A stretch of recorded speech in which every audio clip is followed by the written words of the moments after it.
공매도 금지를 외쳐온 자들과 공매도 금지를 결정한 자들은 98%는 대가리가 비었고 1%는 몹시 악하고 1%는 아주 똑똑하지만 더욱 악해서 나쁜 녀석인 이유를 쉽게 설명할게요.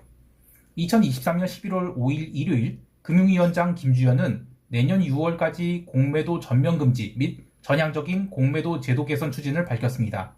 2023년 11월 6일 월요일 코스닥 시장이 무려 7.34%가 상승한 가운데 코스닥 시가총액 1위와 2위 2차전지 주식이 모두 상한가로 마감하고 462-330 KS에쿼티, 즉 삼성자산운용이 코덱스 2차전지 레버리지 ETF는 하루 만에 무려 50.83%가 상승하였는데요. 요거죠. 네, 이런 급등이 나왔습니다. 이 에코프로 말할 것도 없고요. 자, 이런 상황에서 금융감독원장 이복현은 공매도 전면 금지가 정치적 판단이 아닌 시장 조치일 뿐이라고 반박했어요.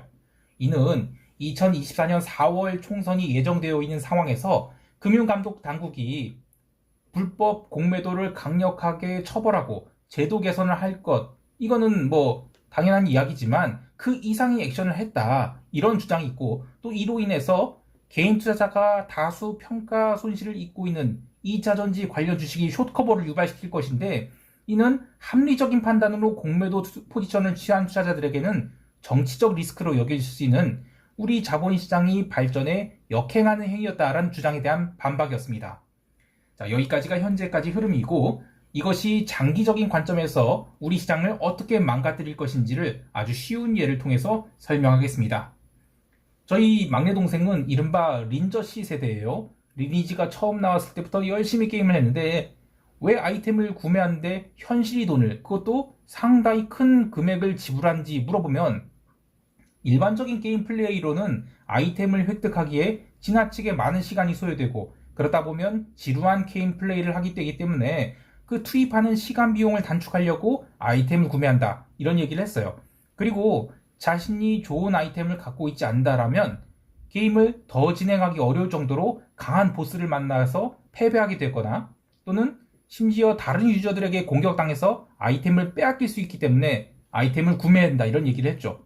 자, 그런데 리니지 어떻게 됐나요? 시간이 지나 일부 유저들이 강력한 파워를 갖게 됐고, 그렇지 못한 대부분의 유저들은 아이템을 구매하지 않고는 아예 게임에 흥미를 느끼지 못할 정도가 됐죠. 그래서 리니지 게임에는 닌저치들밖에 안 남은 거예요. 금융시장도 마찬가지입니다. 공매도 찬성론자들이 주장하는 공매도의 순기능인 적정 가격 발견 기능은 말이 그렇지 초절정 고수들만이 할 수 있는 기술이에요. 사실 그들에게는 어떤 제약이 가해진다 하더라도 극복할 수 있는 기술적인 역량이라든지 자본 역량이 있죠. 그런 그들조차 거래소 시장이 시가총액 중 0.6%만 공매도를 하고 있어요.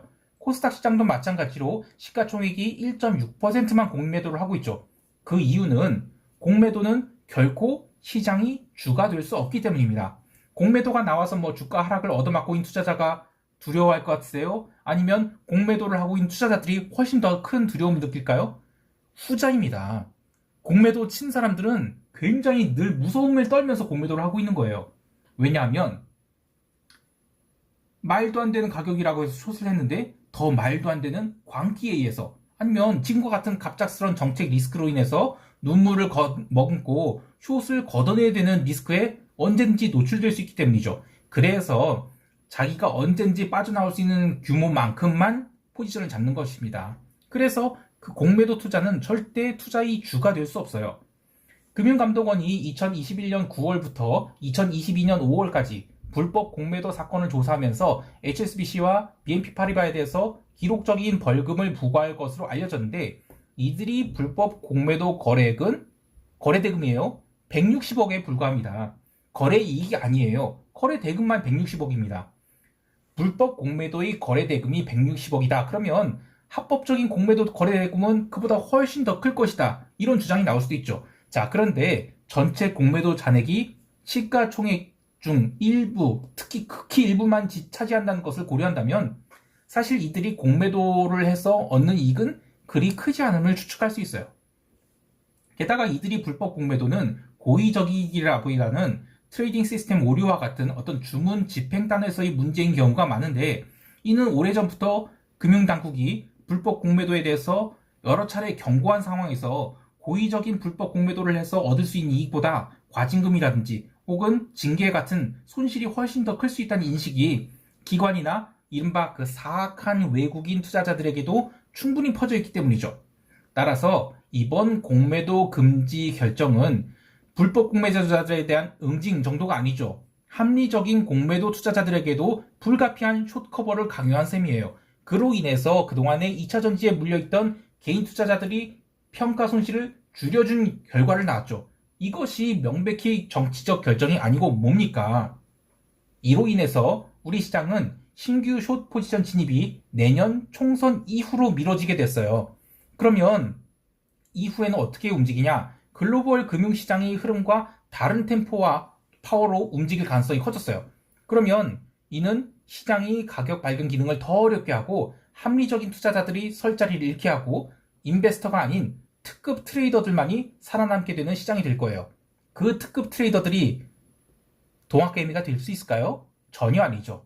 우리 시장이 건전한 발전을 하려면 리테일단에서 건전한 투자자들이 꾸준히 유입이 되어야 되는데, 이와 같은 좋지 않은 선례를 남기게 되면 개인 투자자들은 더욱 투기적이 되거나 혹은 특정 테마에 쏠리는 어리석은 투자를 반복하면서 털릴 가능성이 높아요. 그러면 결국 시장을 떠나게 돼서 개인이 자본 형성을 방해할 뿐더러 글로벌 투자자들에게 외면받게 되어서 코리아 디스카운트를 재확인시켜줄 수밖에 없죠. 자, 이 차트 에코프로 BM이죠. 에코프로인데 투자자들이 지금 이게 노란색이 200일 평선이죠. 즉 200일 동안 투자한 사람들이 여기서는 손실 상태로 전환된 것입니다. 이 200일 동안의 투자자들을 구제하기 위해서 이거 땡긴 거예요. 뭐 아니라고요? 아니라고 주장하는 사람들은 멍청하거나 악하다니까요. 자, 다시 얘기 들어와서 그동안에 공매도 아웃을 외쳤던 한국주식투자자연합회 대표 정희정 씨, 공매도 금지를 결정한 금융위원회 김주현 위원장, 이복현 금융감독원장, 그들은 한국 자본시장에 똥칠을 한 자들로 기억할 것입니다. 어리석기 짝이 없는 98%의 공매도 금지론자들, 그리고 2%의 아주 사악한 인간들이 선동질 부안해동 잊지 않겠습니다. 이상 델타원이었습니다.